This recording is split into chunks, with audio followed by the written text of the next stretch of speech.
Mediocre or being a bar raiser? Which strategy actually protects your career today? In today's world of instability, when companies like Amazon, Google, Meta, Microsoft announce massive layoffs regularly, this question becomes more relevant than ever before. What is the safest way and what is the smartest path to start building your career?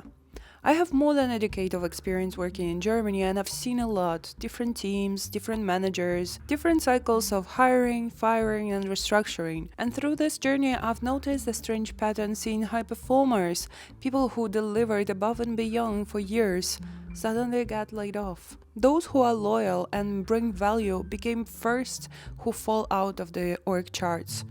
And I want to be honest here that everything I'm sharing is my personal observation and it's very subjective, but it's something I believe we really need to talk about. And I would love to hear your thoughts in the comments. Either you agree or disagree with me. I have already discussed that with my friends, so now it's turn to talk with you. And I believe that the reality is that at the time when we have AI that is reshaping our industry, starting your career is becoming both easier and harder at the same time. That means you really need to be more intentional and more strategic if you want to build a career. Here is my intake. I think that being a bar raiser can be a blessing, but a trap at the same time.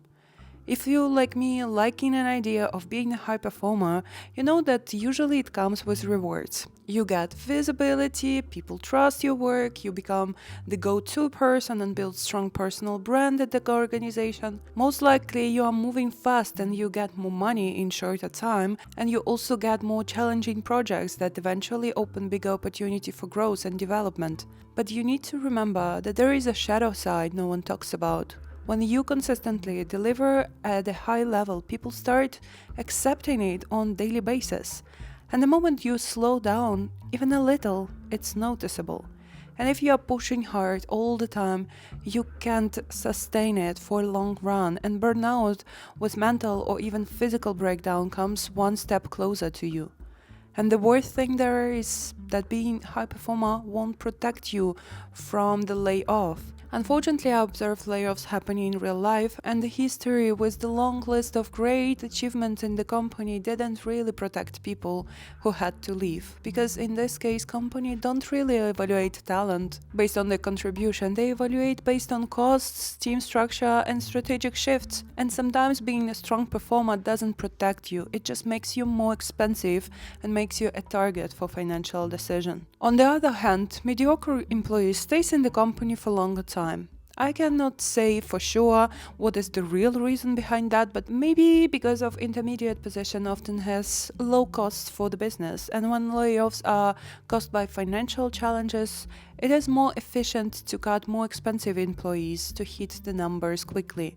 That's why maybe being mediocre employee doesn't sound bad and can be actually a strategy for you. But don't get me wrong, in this case, mediocre doesn't mean useless. In this case, I mean that being mediocre is rational analysis of when your extra efforts to go beyond your current expectations really worth it, and when it won't bring you opportunities in return, but only backfire you with more work for the same money. Being mediocre in this case doesn't mean doing nothing. It means delivering on what is expected without stretching things.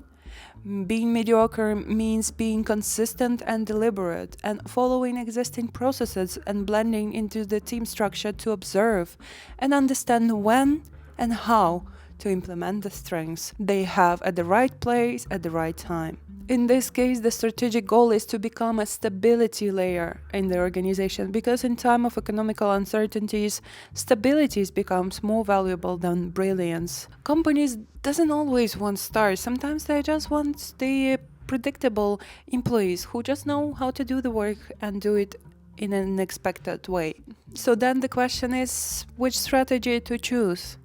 Here is the nuance that nobody tells you. You don't need to be only a bar raiser or only a mediocre employee everywhere all the time.